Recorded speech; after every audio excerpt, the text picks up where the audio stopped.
Good afternoon and welcome to all of you that are tuning in. You are with me in the Queen's Curry Kitchen.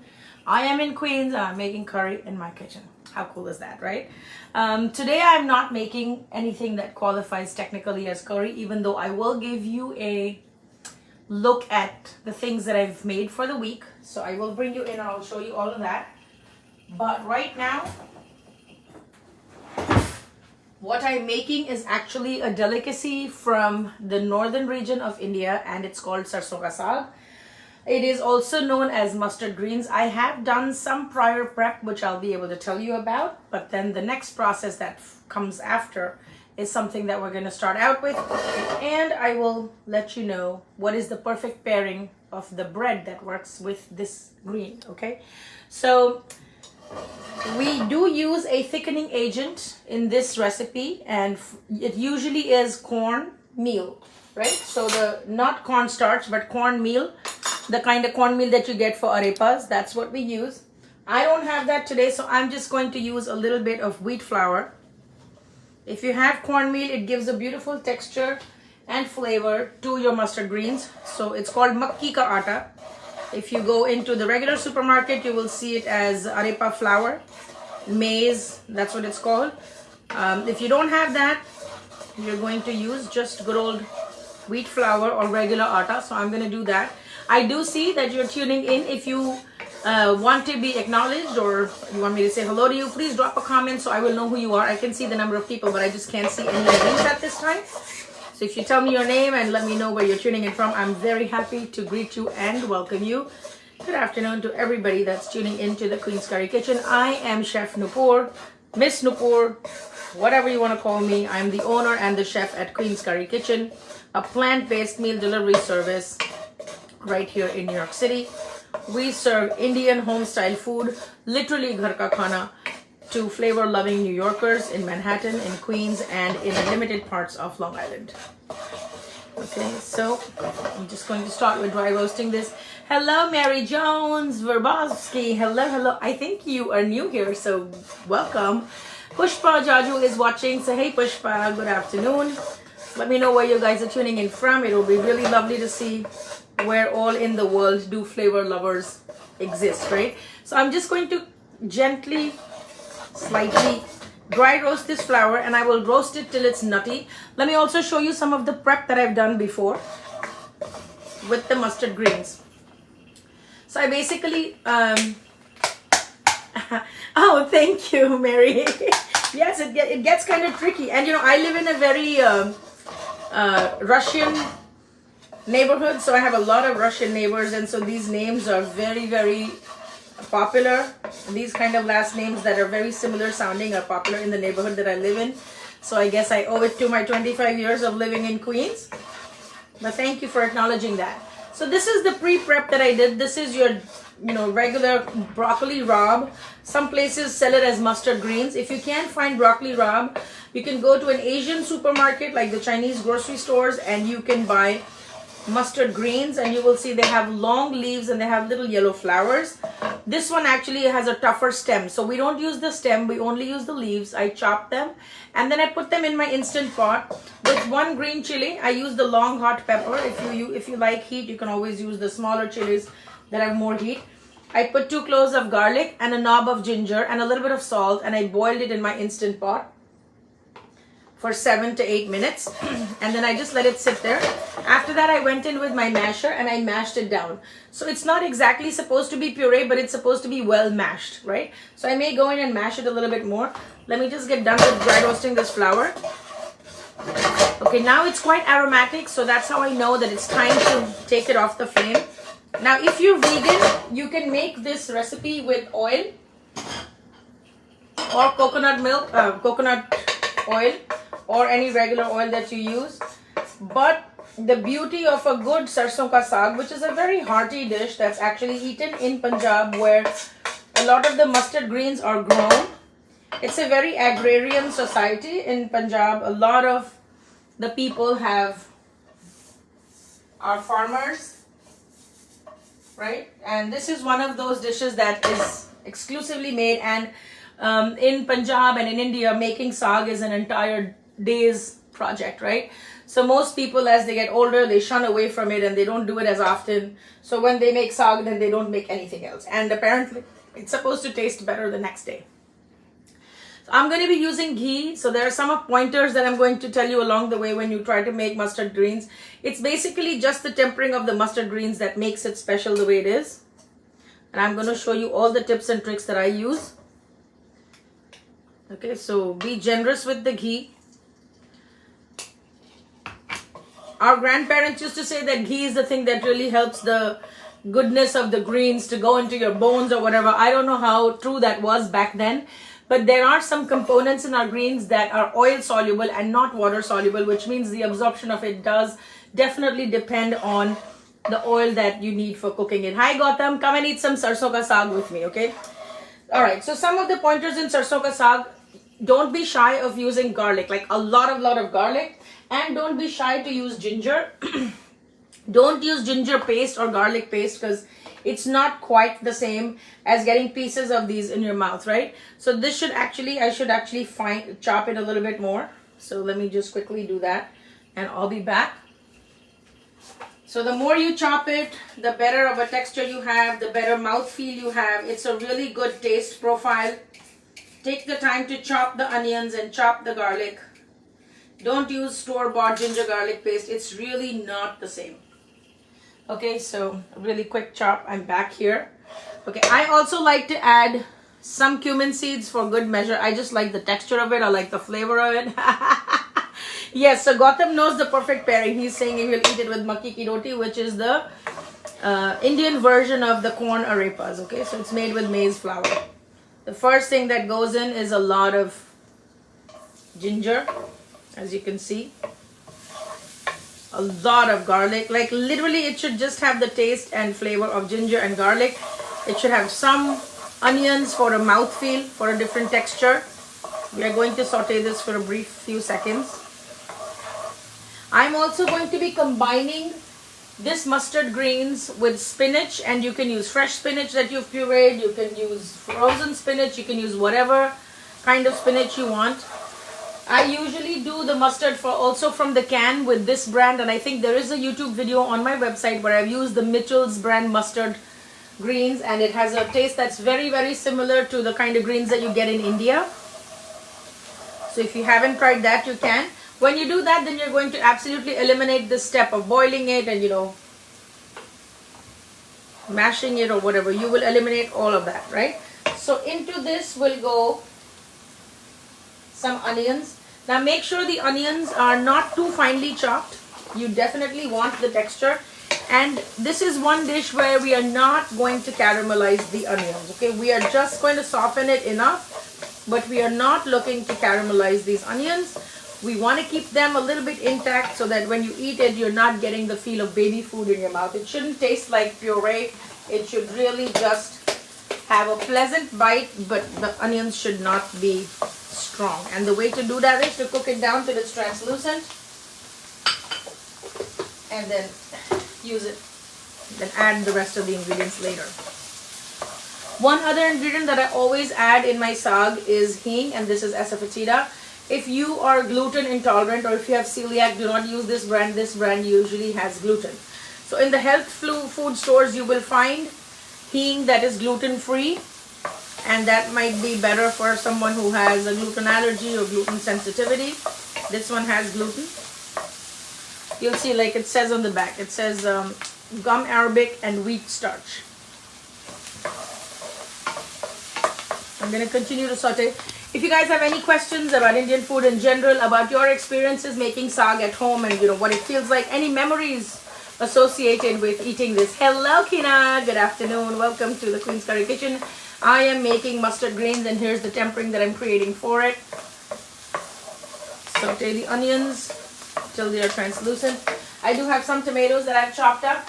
My mom does not like to use too many tomatoes because she says that the mustard greens already have some kind of a sour taste in them. And that could depend from batch to batch. That could depend from country to country. Okay, no problem. I appreciate that, Kina. You can be here for a minute. We appreciate that. Kina actually came to New York City and we literally hugged it out as if we knew each other for ages. But I only knew Kina through the Facebook page through my Facebook page, and she's always a part of the lives, and she brought her beautiful daughter with her who is vegan. So it was such a pleasure meeting them. Okay, so I just tasted this batch of mustard greens. It is not sour. If you feel like it has a sour bite to it, then don't add as many tomatoes. And if you feel like it's not sour, then you can go ahead and be a little bit generous with the tomatoes, right? Typically, this dish is only made in the winters because the mustard greens in India only grow at a certain time. And you know, Indian food in homes is very, very seasonal. It totally depends on what's in season, what crops are growing. We don't really get everything all year round. Okay, I am going to add a little bit of the dry fenugreek herb. I feel like it adds a nice depth of flavor. Traditionally, people do not add this, okay, but I like to add it because I love the depth of flavor that it brings. And you know me, I like tradition, but I also like to do my own thing. I'm going to get some green chilies ready because that enhances the flavor of your saag. Okay, so I'm going to tell you all the tips and tricks that you need to make it at home and to make it better without being afraid of it. So if you can't find the mustard, so these are the chili peppers that I used. Even when I was boiling it, that's what I used. Don't be afraid of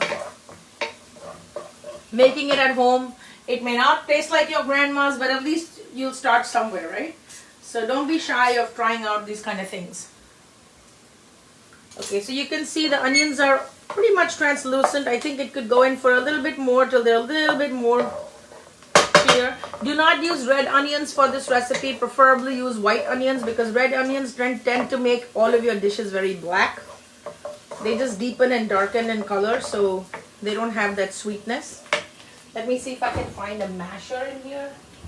So I can actually go ahead and mash these greens. Again. Right? Yeah. A lot of water. Okay, so Kina says your restaurant was the best food we had in your... Oh my God, thank you. Thank you, Kina. And tell Sam I said hi. I certainly will. You know, whenever your name comes up, I always tell Sam that Kina loves you and she always asks about you. Thank you, Kina. That's really sweet. So for those of us who are watching and don't know where my restaurants are, my family owns 4 restaurants in Manhattan. They're all called Mughlai, M-U-G-H-L-A-I. I usually just never use this place as a platform to promote it, but since Kina mentioned it, it's called Mughlai. We have 4 locations: Upper East Side, Financial District, Hell's Kitchen, and Kips Bay. So all of those 4 locations are in the city, and I go and help them out. I'm there in the evenings, but I don't work in the kitchen. I work front of the house. So if anybody, yeah, he is a hard worker. He's now jumping between the Hell's Kitchen location and the Financial District. So half the day he's here, half the day he's there. And he's such a sweetheart, right? So yeah. Okay, so my onions are translucent. Thanks, Kina. Thank you for the vote of confidence. We really appreciate that. I'm going to go ahead and add tomatoes. Try to stick with fresh tomatoes if you can. If you can't find it and it's like off season like it is right now, you'll see that the tomatoes really do not have too much taste. We definitely have to cook out all of the moisture from the tomatoes, and we want to get a little bit of a tang from the tomatoes, which is usually lacking in the winter months in New York, right? So I've added 1 teaspoon of tomato puree. As soon as I add the tomatoes, one tip that I always give is to add salt. Salt helps to draw out the moisture from the tomatoes. Yes, I'm going to add the coriander seed powder. If you guys are wondering about this, this is my masala box that you can also buy on my website. It comes fully loaded with all the spices. You will get the paprika, the Indian Kashmiri mirch. You will get the paprika. You will get coriander seed powder. You will get the dry fenugreek herbs. You will get the turmeric.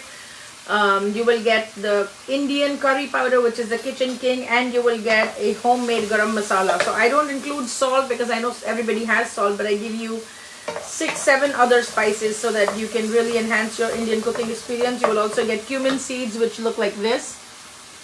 So you will get all of these. Hello Sonu, how are you? Welcome to the Queen's Curry Kitchen. We are making sarson ka saag. If you have any friends that like sarson ka saag, or if you want someone to make it for you, tag them and share this video. That would be really, really awesome.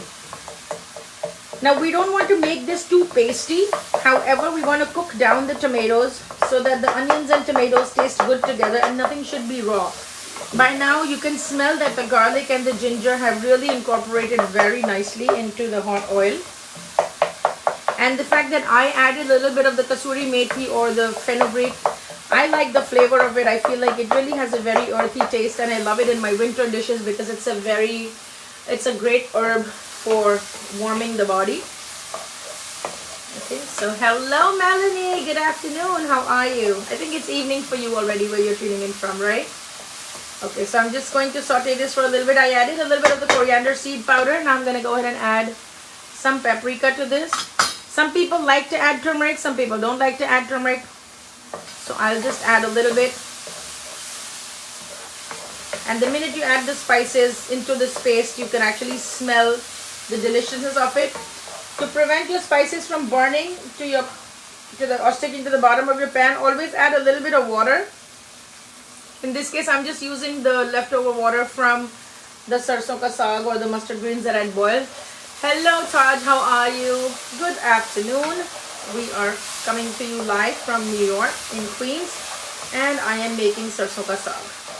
Right, so I love the fact that this yellow orange color looks really good, but if you go to a traditional household where they make it the old-fashioned way, it's cooked in an earthen pot and it's not as vibrant as this. It's really just a dark green, and that's okay. Hey, you know what? It's cool. My mother-in-law makes it a very different way from my parents' family. She only boils this and then she makes a tempering of tomatoes and garlic, and that's it, and throws in this, and then she sautés it till it becomes pretty dry, and that's all she does. But she doesn't mash it, she doesn't break them down. So I don't want to overcook this. I'm going to add all of the mustard greens right here, and you can see I've mashed it a little bit, so it is kind of mashy, but I will do it one more time so that all of the onions and tomatoes can also kind of get incorporated into here. Just make sure don't use any of the stalks of the mustard greens. If you get the broccoli rabe, don't use the stalk of it. And another tip, if you really want your broccoli rabe to taste like the sarson ka saag from India, when you boil it, include a half a head of broccoli in it and add some turnips to the saag when you're boiling it. That will give you the characteristic taste of India, okay, into your sarson ka saag. So just give it a gentle mash. It's not that complicated. Also, you can boil your saag and keep it in your freezer for months. Nothing happens. Or then you can just go with the can situation that I told you about. I'm not using a can today, but I've done it before, and you can go into my YouTube channel, Queen's Curry Kitchen, and see that from there. Okay, so just a gentle mash. And now I'm going to pile it up with some more spinach. I'm using canned spinach. You can use frozen spinach, boiled spinach, pureed spinach. This is a good texture that adds body to your sarson ka saag because the mustard greens have a tendency to shrink, and if you have a large family to feed, then it may not be enough. So you're going to give it a gentle swirl. Just mix everything in there. Trust me, once I get this to a point of autopilot, I promise you I will show you the other things that I've made today. I've made a band gobi matar, which is a cabbage with peas stir fry. I've also made a masoor ki dal tadka, which I will show you. I will create a small sample of tempering, and I will show you how we do the final tempering on dal. That might be something interesting that you all have never seen. After this, I am going to make namak mirchi ajwain ki parathi, which is flatbread with salt, red chilies, and carom seeds folded into the dough. That's what I'm going to make. I'm going to go ahead and add. Now, you don't want the spinach to be so much that it overpowers the taste of the mustard greens, but I do have to make 3 portions, and mustard greens really tend to shrink a lot, so I have no choice but to do this. Okay, now I'm going to just give it a gentle swirl, and I will leave it to simmer. I will also check for seasoning, so make sure you check if it's salty enough, if it's spicy enough. I think it's pretty salty. At this point, I'm going to go ahead and add some of these green chilies. My way of making might be quite different from the way you make it, and that's totally okay. Even if you're from India or Pakistan and you eat sarson ka saag, it can be completely different. Ideally, I would leave it in a slow cooker and have it cook overnight. That would give it the best taste and flavor. But hey, if you don't have that luxury, We don't have that luxury, no big deal. And the trick is to not over season your sarson ka saag. You don't want to make it too seasoned. You don't want to put too many flavors in it. It should just speak for itself, right? So a little more coriander seed powder.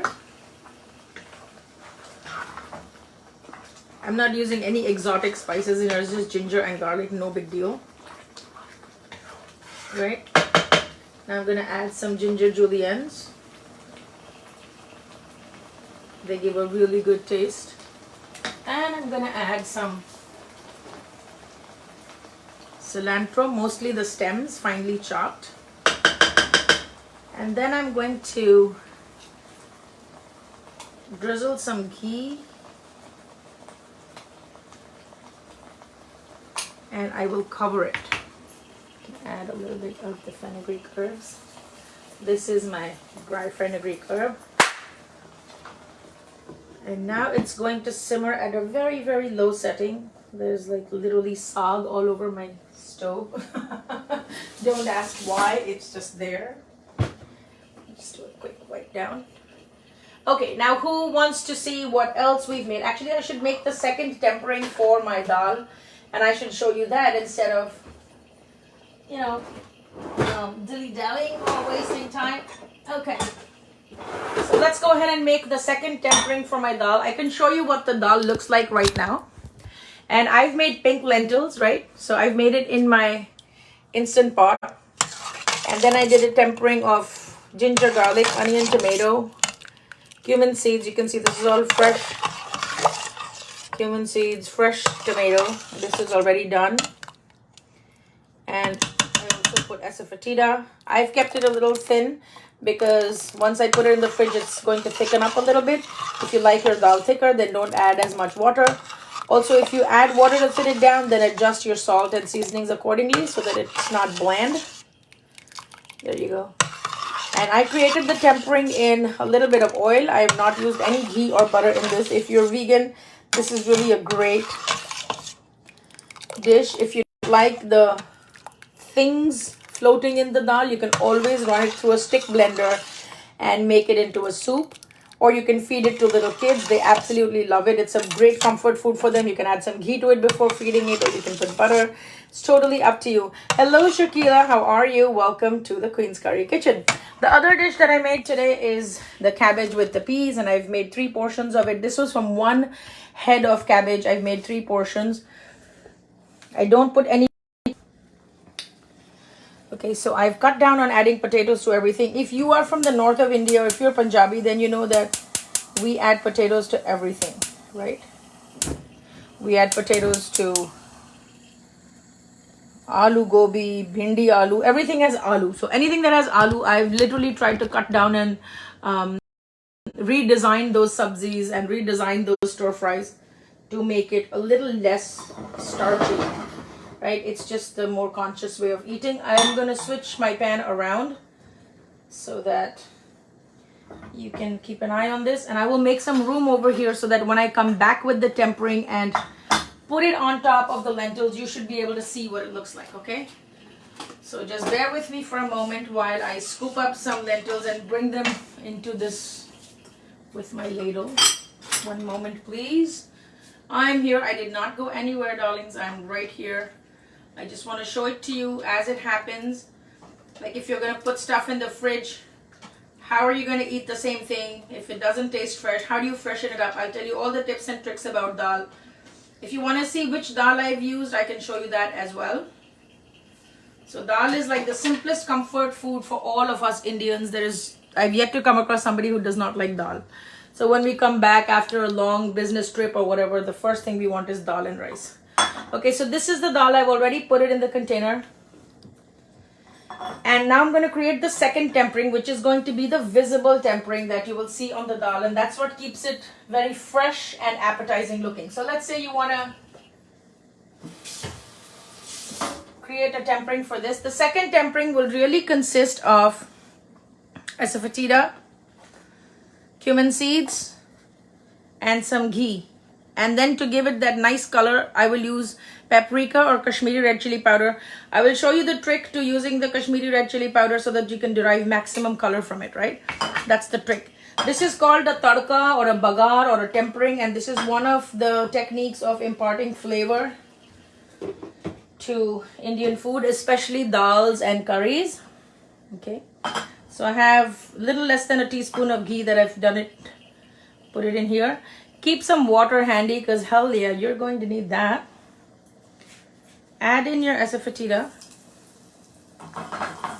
If you don't like the taste of asafoetida, you can skip it. Just add a little bit of ginger and garlic instead. Add a little bit of cumin seeds. Some ginger juliennes.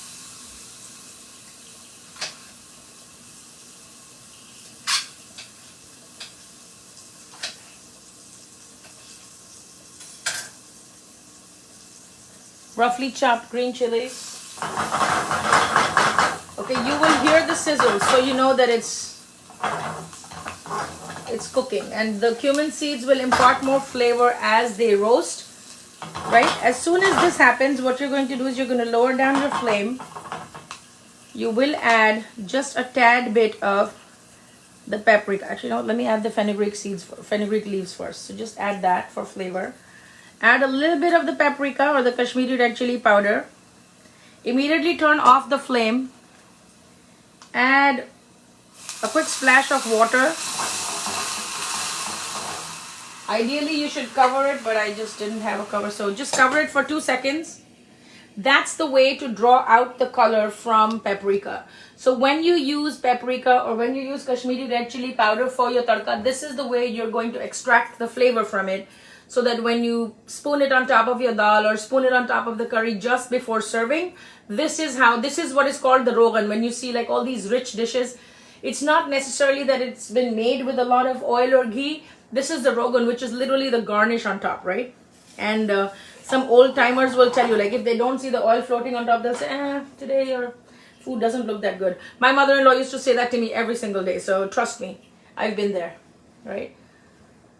So if you have an older lady under whose supervision you're supposed to cook, they will find faults with your cooking, which is why you need to be, hello, Yusuf. Oh my God, where you been, bro?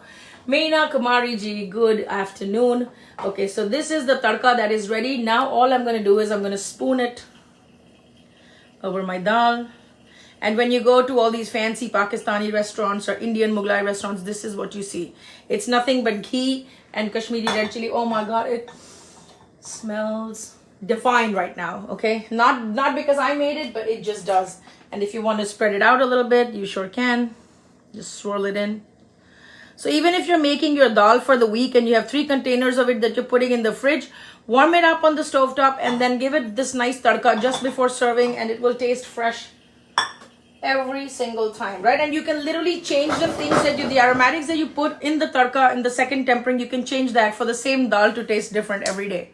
So that's a trick. And then you can also put just a sprinkling of homemade garam masala on top. This is my mom's recipe and my dad used to be addicted to this. So I have not budged this recipe since then. This is how dal looks. You can also top it with some more cilantro for good measure. And that's what the dal looks like. It's like the simplest comfort food, but it's just absolutely delicious. You can make it less spicy, more spicy. I showed you all the dishes that we were making today. Now I'm going to show you how the mustard greens are coming along. Right, this is the sarson ka saag. It has been bubbling along. So I'll show you what it looks like. This is amazing, right? So are you, Yusuf. I hope you're doing well, my brother. I haven't seen you, I haven't heard from you for a long time. So I just really hope you're doing well. You do come up in my thoughts and in my prayers every now and then. So I just wish you well. Okay, so this is bubbling along and you can see it has a really nice texture of its own. It holds up the color really well. And all of the turmeric and the redness from the Kashmiri red chili powder is all gone, but it's all infused right in here. Okay, so it tends to bubble a lot. If you're making anything with spinach or mustard greens and it's bubbling a lot, you can turn it down. Now, if there's any residual, you see like there's moisture, right? This is the time to go ahead and add the roasted flour that you had, and then you're going to turn down the flame, take a wooden spoon and literally just blend it in so that there are no lumps. So this is the thing that gives your sarson ka saag that body or that texture that you're looking for.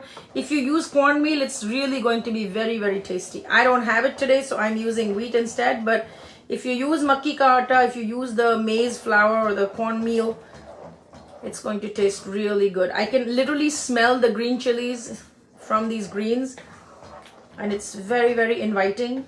It's very soothing. I have done a very low fat version. This will also come with a double tempering, because the second tempering on this is going to be whole red and green chilies, lots of garlic and ghee.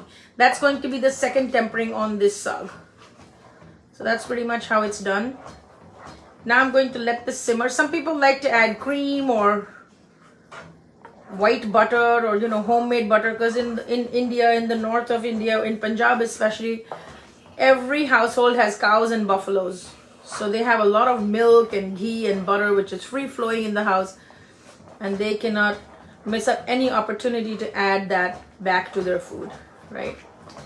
So just make sure after you add the cornmeal or the wheat flour, the roasted wheat flour, just churn it in nicely, and you can see both the greens are actually well combined. You can't tell where the mustard greens are and where the spinach is, right? So that's pretty much the idea here.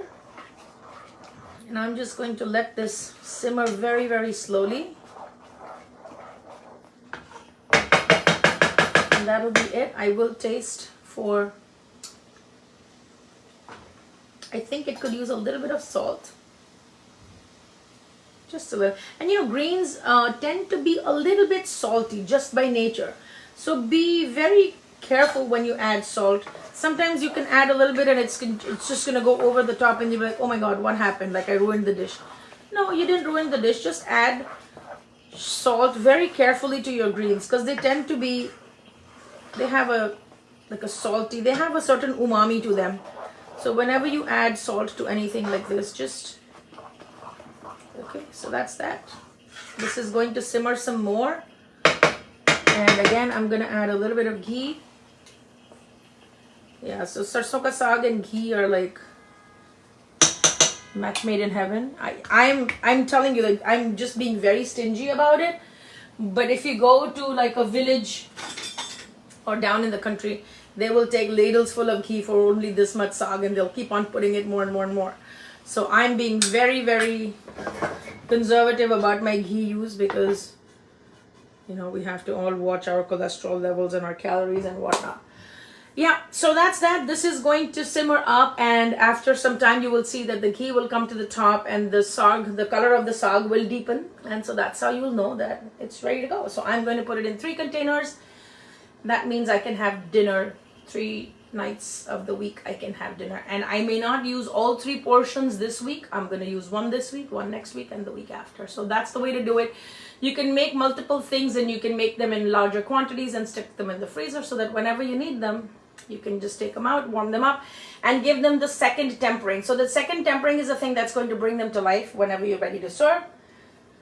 And that's how you'll do it, okay? You can garnish it with chopped chilies. You can garnish it with cherry tomatoes, whatever you want. But the ideal pairing for sarson ka saag is the makki ki roti, which is the corn arepa version, Indian version of the arepas.